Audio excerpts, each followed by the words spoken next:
Okay, another Rob Marshall movie. I mean, it may not look as good as his other works, like Mary Poppins Returns and Pirates of the Caribbean on Stranger Tides, but we'll see what this movie's all about, shall we?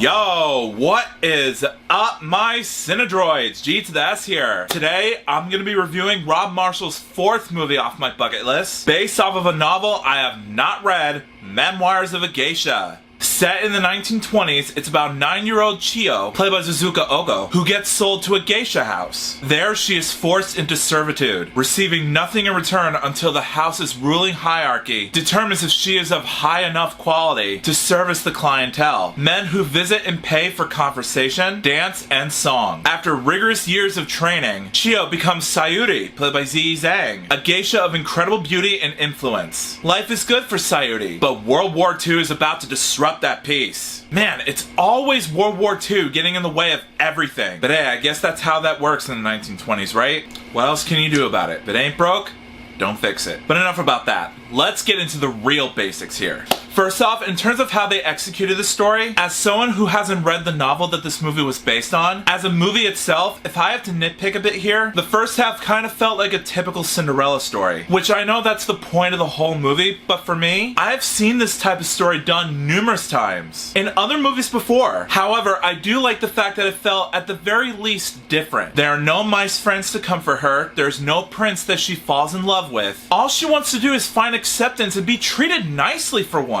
In terms of character development and dramatic emotion, there are scenes where Chiyo/Sayuri is being tortured and whipped so damn much throughout the beginning half of this movie. And I'm sitting there going like, damn, this is too much for her to handle. Daddy 05 has nothing on this particular family that's abusing the poor girl. Even her older sister was a diabolical person, dude. I mean, throughout the whole movie, even when Sayuri grew up to be an adult, she either pokes fun at her, is jealous of her, or she just wants to straight up, I'm not fooling around, ruin her miserable, abusive life that she went through. And again, as an audience member, I was like, I just so want to punch her in the face, dude. I'm not even kidding. She's getting on my last nerve. I know that the movie is supposed to make you feel that way, but what I just felt about her character, that was genuine anger that I just felt just by looking at her. She gets me heated so much, I swear to you guys. I almost want to invest into a sniper and just send her straight down to hell if I have the permission to. She is the literal worst. So with that said, kudos to director Rob Marshall, and also to writer Robin Swycourt is how you pronounce it? Apologies, but anyhow, kudos to you guys for not only coaching your actors and actresses in portraying their characters and fitting their personalities, but also for making me hate her character specifically. I actually hate her. She's the devil on both the inside and the outside. It's that one time where I wish that her character would just die right then and there and none would be the wiser. I honestly don't care at this point. She's an idiot throughout this whole entire movie. I don't need to say anything else about it. Call me a savage all you want, but that won't change my opinion about her.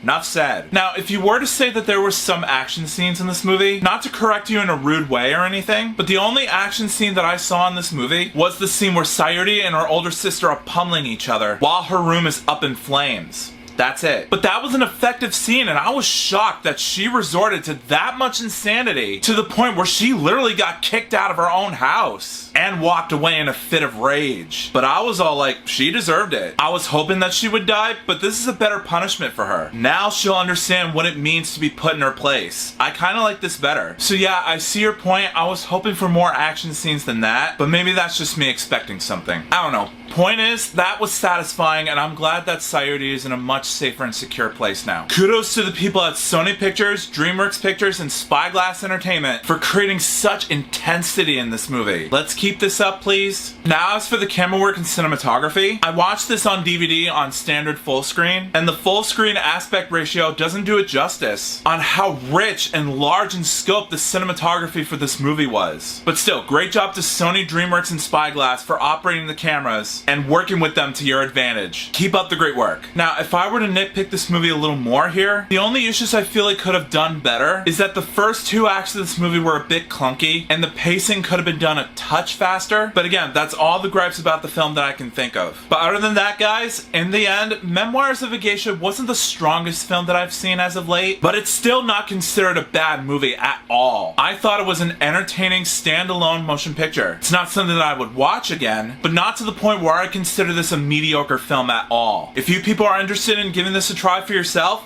have at it. Knock your socks off. But for me, I rate Memoirs of a Geisha 3.5 stars out of 5. Not my personal favorite, but I'm not gonna be that guy who trashes on every movie I see nowadays. Again, I'm a person who sees the good in film. I'm a very positive guy. Just don't make fun of me for it. Otherwise, I'm gonna have to block you if you say some mean, vulgar comments on that. So just warning you on a side of caution. But other than that, give this movie a shot and let me know what you think of it. So Memoirs of a Geisha. Have you seen it? If you have, let me know in the comments what you thought about it. Did you enjoy it? Did you hate it? Answers down below, please. Also, if you like this video and you want to see some more, make sure that like button shines in your face. That'll totally help me out a ton. Also, share it with your family and friends and favorite it. That's a very good way to show support for this review. Also, if you're new to my channel, make sure to subscribe and ring that bell right next to you so you can be notified of future videos that I have in store for you. Also, if you want a shout out in a future video, just follow me on my Instagram page and I will choose one of my Cinedroids to be displayed as a shout out. The link's in the description below. Also, you guys don't have to do this if you don't want to, but if there's a rare chance that you are interested in doing so, there's a little join button down below the video, just right next to the subscribe button. If you click on it, not only will you join my YouTube membership program, but you'll also have access to loyalty badges, custom-made emojis that I created for myself, and a special shout out from yours truly. So if you guys want to be featured as a shout out, click on the little join button and become a member. It doesn't cost you much. It only costs about $2.99 a month to join. So make sure you click on that join button and you'll become an OG Cinedroid in no time. Also, I set up a Patreon page for you guys to check out as well. There will also be a link in the description so that way you can visit my page and gain access to up to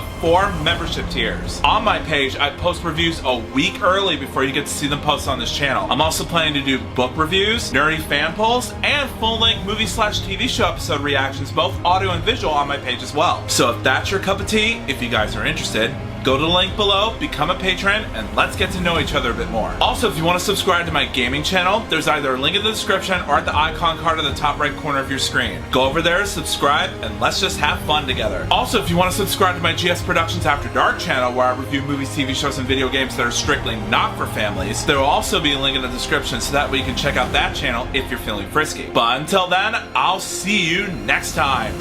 Peace out.